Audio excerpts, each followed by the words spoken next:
Bismillahirrahmanirrahim. Assalamualaikum warahmatullahi wabarakatuh dan selamat sejahtera. Alhamdulillah, bertemu lagi kita untuk sesi pembelajaran seterusnya bagi subjek Bahasa Melayu tahun 6. Pertama-tamanya, saya doakan semoga semua anak murid saya berada dalam keadaan sihat sejahtera, dilindungi oleh Allah daripada penyakit berbahaya dan sentiasa dirahmati insya-Allah. Baik. Fokus pembelajaran kita untuk hari ini ialah aspek tata bahasa, iaitu kata majmuk. Kat sini kalau awak perhatikan dah ada fokus dia. Kata majmuk. Jadi tajuk topik pada hari ini, kat sini sehati memburu impian. Jadi untuk murid-murid yang ada buku teks, boleh semak buku teks muka surat 86 ataupun awak boleh terus rujuk video yang saya paparkan ini, ataupun awak boleh terus rujuk video di hadapan awak ini sebab memang dah ada buku teks online. Baik. Jadi sebelum kita terus pergi kepada fokus tata bahasa kita pada hari ini, kita baca dahulu petikan yang terdapat dalam buku teks. Pada minggu lalu, Izuni sekeluarga berkunjung ke resort Seri Muhibah. Resort itu terletak di satu kawasan hutan rekreasi. Izuni pergi ke sana kerana mengikut ayahnya menghadiri program Sehati Memburu Impian yang dianjurkan oleh syarikat tempat ayah Izuni bekerja. Ayah Izuni serta semua kaki tangan syarikat hadir dalam program tersebut. Kaki tangan syarikat terdiri daripada pelbagai bangsa. Pihak resort telah menyediakan atau cara yang menarik. Kat sini ada gambar-gambar cara yang menarik. Setelah Izuni sekeluarga tiba di resort Seri Muhibah, mereka disambut oleh Encik Hong. Encik Hong ialah kemudian ada tempat kosong, ada gambar bibir. Kat atas ni bersama. Ada tempat kosong, ada gambar bibir. Maksudnya dia minta awak ceritakan. Kalau kita lihat aktiviti di bawah ini ialah bercerita tentang teks dan gambar menggunakan kata majmuk yang betul. Jadi dia minta awak bercerita ataupun boleh bina ayat berdasarkan bahan rangsangan yang telah diberi ni, berdasarkan gambar yang telah diberi ini, tetapi syaratnya mestilah menggunakan kata majmuk. Dalam ayat atau cerita yang dibina itu mestilah mempunyai kata majmuk. Okey, jadi mudah sahaja. Okey, jadi sebelum itu, mari kita lihat ataupun mari sama-sama kita belajar apa itu kata majmuk. Walaupun sebelum ini kamu dah pernah belajar, saya yakin kamu dah belajar dah pun kata majmuk ni. Saya dah pernah terangkan kata majmuk dahulu.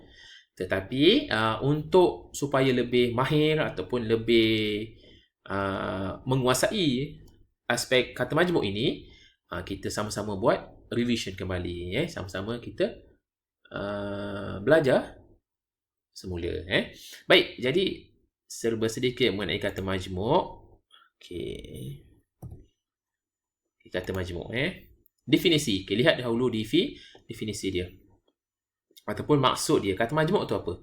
Kata majmuk merupakan proses pergabungan dua kata dasar. Ingat dua kata dasar.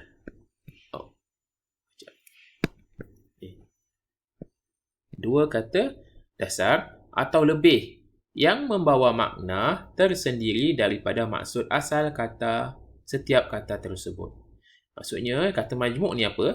Kata majmuk merupakan proses gabungan dua kata atau lebih. Dua kata dasar atau lebih yang membawa makna tersendiri. Maksudnya, kata dasar tu ada makna tersendiri. Tapi apabila dah digabungkan, dia membentuk kata majmuk dan mempunyai satu makna yang lain. Contohnya, lihat. Ini satu kata dasar. Cermin. Okay, ini satu kata dasar. Cermin. Jadi, bila kita terangkan tentang cermin, awak fahamlah cermin tu apa. Kan? Okey. Sekejap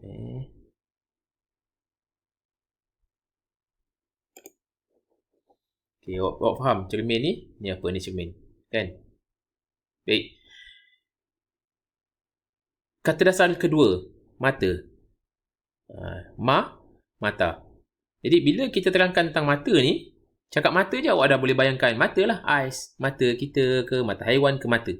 Maksudnya ada maksud tertentu. Mata tu apa? Panca indera yang digunakan ataupun organ yang digunakan untuk melihat. Cermin tu apa? Cermin tu mungkin awak bayangkan cermin muka ataupun cermin di rumah, cermin yang digantung dan sebagainya. Okey, jelas kan? Baik. Apabila kita gabungkan dua kata dasar ini, cermin dan mata, maka dia membentuk satu ataupun dia membentuk kata majmuk yang membawa maksud lain. Jadi membawa maksud apa? Cermin mata, glasses. Maksudnya yang digunakan benda yang digunakan oleh orang yang mempunyai masalah penglihatan. Rabun sama ada rabun jauh atau rabun dekat.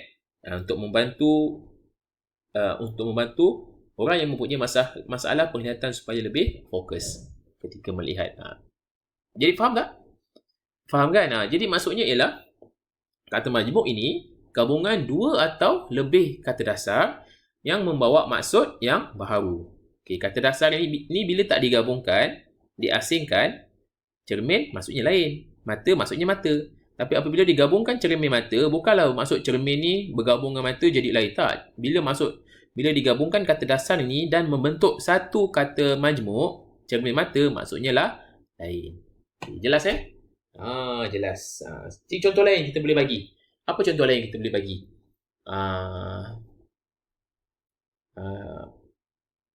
Okey. Baiklah. Kapal. Bila saya sebut kapal, awak bayangkan kepala awak apa? Kapal. Macam-macam jenis kapal awak boleh bayangkan. Betul? Okey, bila kita cakap terbang, kita tak sebut kapal, kita sebut terbang. Apa yang boleh awak bayangkan? Awak akan bayangkan burung terbang ataupun mungkin orang terbang ataupun mungkin apa? Serangga terbang, kan? Bila kita sebut terbang. Tetapi apabila kita gabungkan kapal dengan terbang, maka awak bayangkan apa? Apa yang ada di fikiran awak? Ya, aeroplane bahasa Inggeris. Awak akan nampak kapal terbang. Awak akan bayangkan Air Asia ataupun Mars ataupun apa? Etihad kalau luar negara. Apa lagi kalau dalam negara? Apa lagi Banyak lagi kan? Maswing dan sebagainya. Sekarang pun kapal terbang dah mula melaksanakan kembali operasi, kan? Ke mana? Ya, ke Langkawi. Awak ada pergi Langkawi ke? Sekarang dah boleh pergi Langkawi untuk yang dah lengkap dua dos. Okey. Jadi itu maksud. Okey, saya ulang balik. Majmuk merupakan proses gabung dua kata dasar atau lebih yang membawa makna tersendiri daripada maksud asal setiap kata tersebut. Okey, cermin lain, mata lain, bila digabungkan jadi cermin mata. Okey, jelas. Baik, seterusnya, sifat kata majmuk. Okey, lihat ni. Sifat kata majmuk. Kata majmuk selalunya sekejap.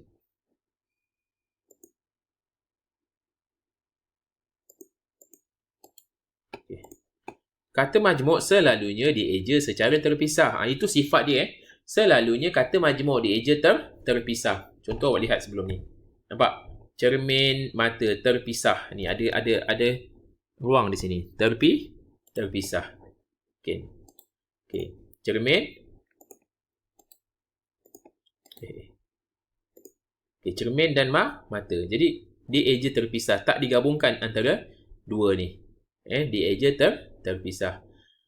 Dan tidak memerlukan tanda sempang. Ya, tak ada tanda ni Tanda ni kita tak nak. Tak nak tanda ni. Tanda sempang kita tak nak. Walau bagaimanapun,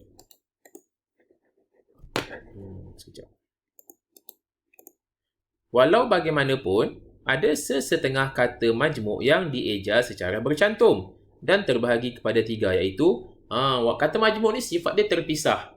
Dia mesti dieja secara terpisah dan tidak memerlukan tanda sempang. Sebab yang memerlukan tanda sempang ini ialah kata ganda. Jangan tertukar kata ganda yang membawa bilangan banyak ataupun maksud banyak. Tapi kata majmuk ni ada sesetengah yang dieja secara bercantum dan terbahagi kepada tiga. Ada tiga jenis ni yang dieja secara bercantum. Walaupun sifat asal dia, hukum asal dia mestilah dieja secara terpisah. Okey, apa dia? Pertama, bercantum dengan pun. Ini kita kena cantumkan. Contohnya lagi pun, mahu pun, meskipun dan seterusnya. Yang bercantum dengan pun memang kena dieja bercantum. Satu lagi. Yang kedua, kata majmuk yang telah mantap. Kata majmuk yang telah mantap ni kalau tak silap saya ada 15. Dalam ni ada 14 sahaja. Ada satu lagi. Kata majmuk dalam mantap ini ialah kata majmuk yang memang dieja secara rapat dan dia tak berubah. Memang macam tu ejaan dia. Ada 15 kata majmuk yang telah mantap. Antaranya ni matahari, setiausaha, suruhanjaya, tanda tangan, tanggungjawab dan sebagainya. Satu lagi jenis yang harus dieja bercantum ialah memang kata majmuk itu lazimnya dieja bercantum. Contohnya apakala, padahal. Sepatutnya pada dengan hal ni kan dia dua perkataan yang berbeza. Padahal tapi dieja bercantum. Walhal, kadangkala, barangkali, bagaimana, dari hal, manakala dan seterusnya kepada. Jadi selain daripada kata majmuk yang dieja bercantum ni, kata majmuk hendaklah dieja secara terpisah. Jangan pandai-pandai awak nak cantumkan ataupun awak nak letak tanda sempang. Salah. Okay, kita tengok ni. Kata majmuk dieja terpisah. Kata majmuk yang dieja terpisah pula, tadi bercantumkan. Okey, ni yang terpisah. Kata majmuk yang dieja secara terpisah boleh dibahagikan kepada 3 bentuk, iaitu kata majmuk rangkai kata bebas. Nanti kita tengok contohnya. Kata majmuk istilah khusus dan kata majmuk kiasan ataupun simpulan bahasa. Kita tengok contoh.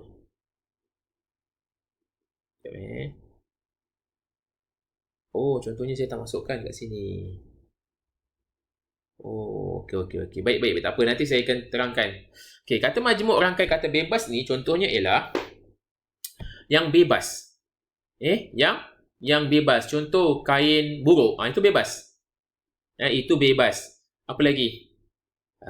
Kain asalnya lain, buruk asalnya lain, tapi bila digabungkan kain buruk. Itu rangkai kata bebas. Apa-apa kata majmuk yang bukan maksud khusus dipanggil kata majmuk rangkai kata bebas. Kain buruk. Kalau awak dapat bagi lagi contoh, apa lagi? Sekejap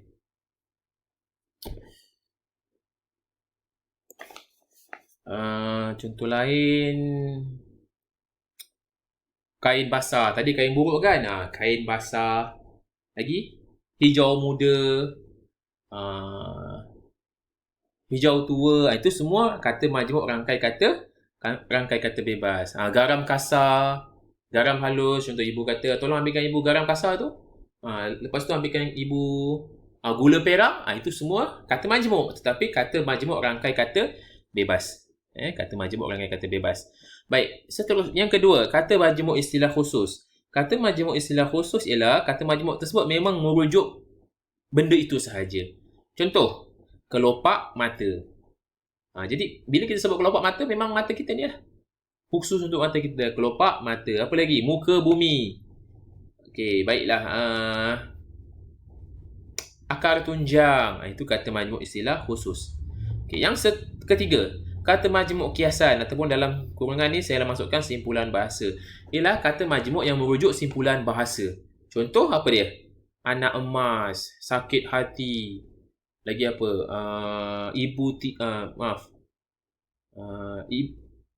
Bapa ayam. Bapa ayam. Itu semua simpulan bahasa kan? Jadi itu juga merupakan kata majmuk, tapi dipanggil kata majmuk kiasan. Jatuh hati, buah tangan, naik minyak, apa lagi? Semua simpulan bahasa merupakan kata majmuk kiasan. Kaki bangku, kan? Kaki botol, kaki ayam. Banyak lagi Okay, jelas saya harap awak jelas. Okay, baik, kita bagi kepada muka surat ataupun page seterusnya. Proses penggandaan kata majmuk. Okey, yang ini pun penting. Okey, ni pun penting. Kata majmuk ni kita boleh melakukan ataupun kita boleh menggandakan dia. Ialah kata majmuk merupakan hasil gabungan dua atau lebih kata dasar yang membentuk satu perkataan baru dan membentuk maksud baru. Jadi apabila ada banyak maksud tersebut, kita kena gandakan dia.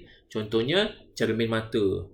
Dalam kedai awak nampak ada banyak cermin mata, maka cermin mata tersebut merupakan kata ganda dan boleh melalui proses cermin mata tersebut merupakan kata majmuk dan boleh melalui proses penggandaan jika ada banyak.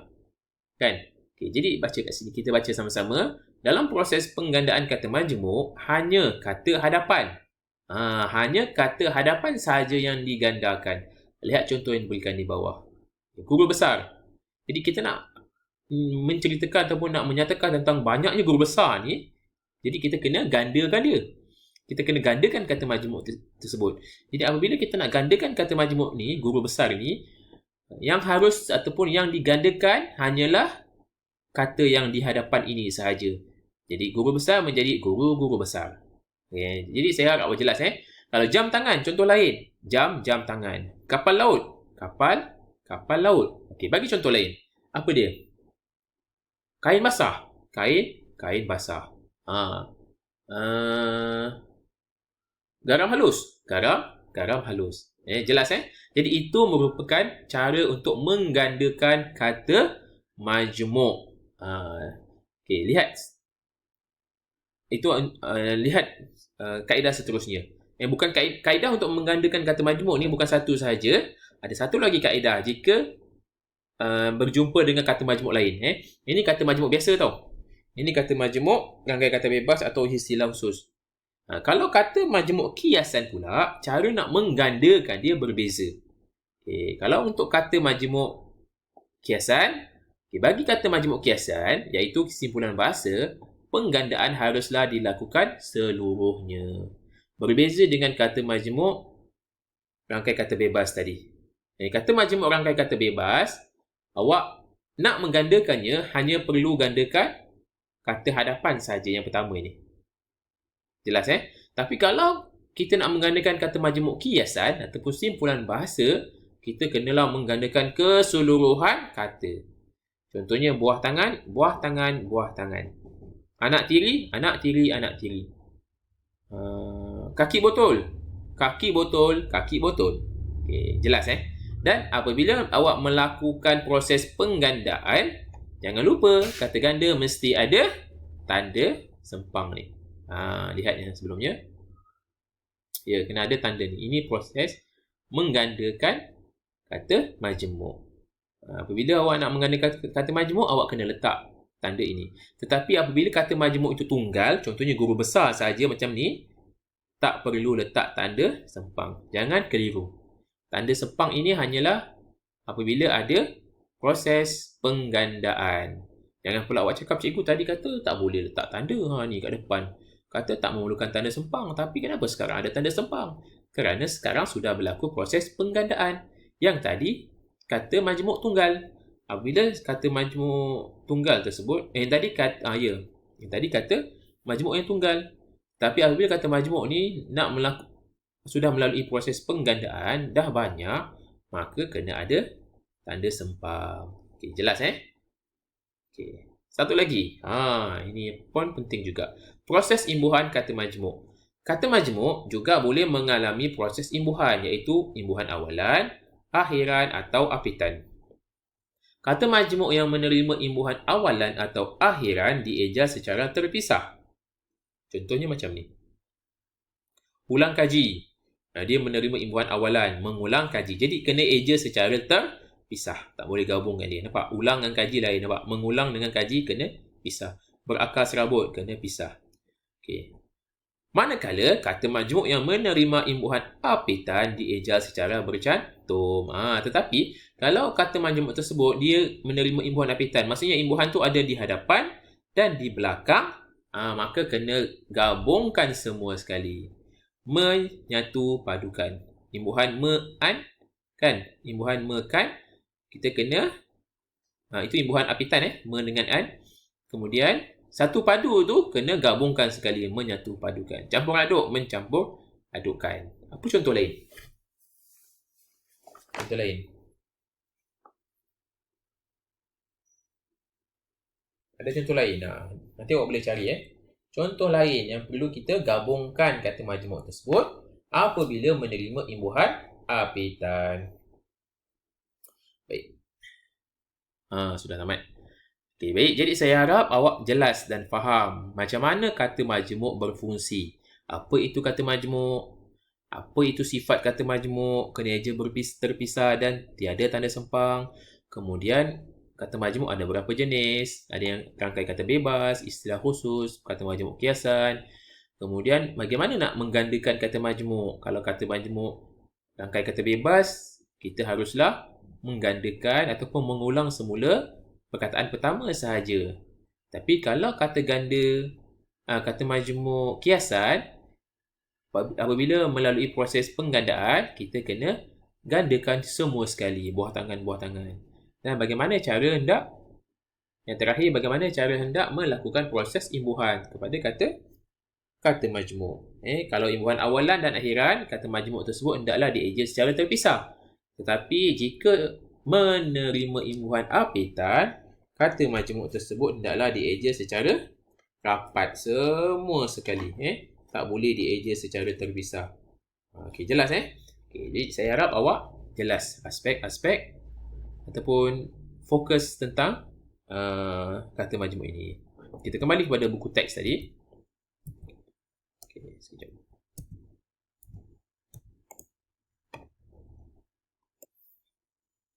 Kita kembali kepada buku teks. Baiklah. Jadi kat sini dia dah bagi dah contoh kata majmuk yang ada. Pengurus besar, kaca mata, tali leher, kuning cair. Okey, kalau pengurus besar ni apa? Kata majmuk, istilah khusus ke rangkai kata bebas? Istilah khusus. Kaca mata? Istilah khusus juga. Kemudian, tali leher. Ni tali leher. Kuning cair. Ni rangkai kata bebas. Kuning cair. Budi bahasa. Budi bahasa ni kata majmuk apa? Rangkai kata bebas ke, istilah khusus ke, kiasan? Budi bahasa. Budi bahasa. Cuba fikir. Okay, kemudian tanggungjawab. Ya, ini kata majmuk yang dieja secara bercantum. Itu tanggungjawab. Kerana apa? Kerana tanggungjawab ini merupakan kata majmuk yang telah mantap. Lepas tu lagi apa? Kerja sama. Pun kata majmuk yang telah mantap. Reka bentuk. Kata majmuk rangkai kata bebas. Jadi ini contoh-contoh kata majmuk yang telah diberi. Jadi saya harap untuk sesi pembelajaran kali ini awak dapat menguasai penggunaan kata majmuk dengan baik. Bagaimana nak menggandakan kata majmuk pun awak tahu, bagaimana nak melakukan proses imbuhan pun awak faham. Yang paling penting kena bezakan antara kata majmuk dengan kata ganda. Kata majmuk tiada tanda sempang.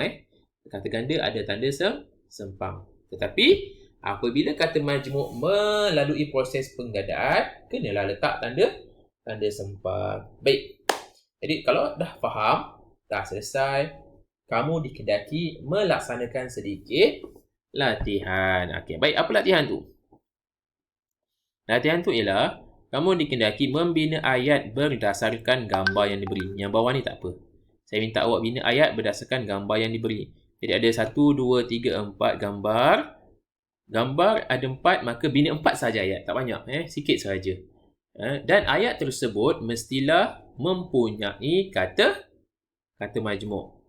Tak kisah kata majmuk apa, kiasan ke, kata majmuk istilah khusus ke, rangkai kata bebas ke, kata majmuk yang telah mantap ke, dieja terpisah atau dieja bercantum, tak ada masalah. Yang penting dalam ayat yang awak bina itu mestilah mempunyai kata majmuk. Jadi yang tugasan yang perlu awak buat ialah buat tugasan membina ayat di dalam buku tata bahasa atau mana-mana buku yang sesuai. Ayat ni 1, 2, 3, 4 saja. Okay, yang kat bawah ni tak apa. Itu next time. Akan datang insya-Allah. Baik, jika awak faham, boleh laksanakan aktiviti tersebut dalam buku latihan tata bahasa. Jadi, jika saya rasa cukup setakat ini pembelajaran kita pada hari ini. Jika ada salah dan silap, saya mohon kemaafan. Jika tak faham ataupun ada soalan, kekeliruan dan sebagainya, awak boleh tanya saya, tak ada masalah. Boleh mesej saja saya. Sampai bertemu lagi pada sesi seterusnya. Wabillahi taufiq wal hidayah. Assalamualaikum warahmatullahi wabarakatuh dan selamat sejahtera.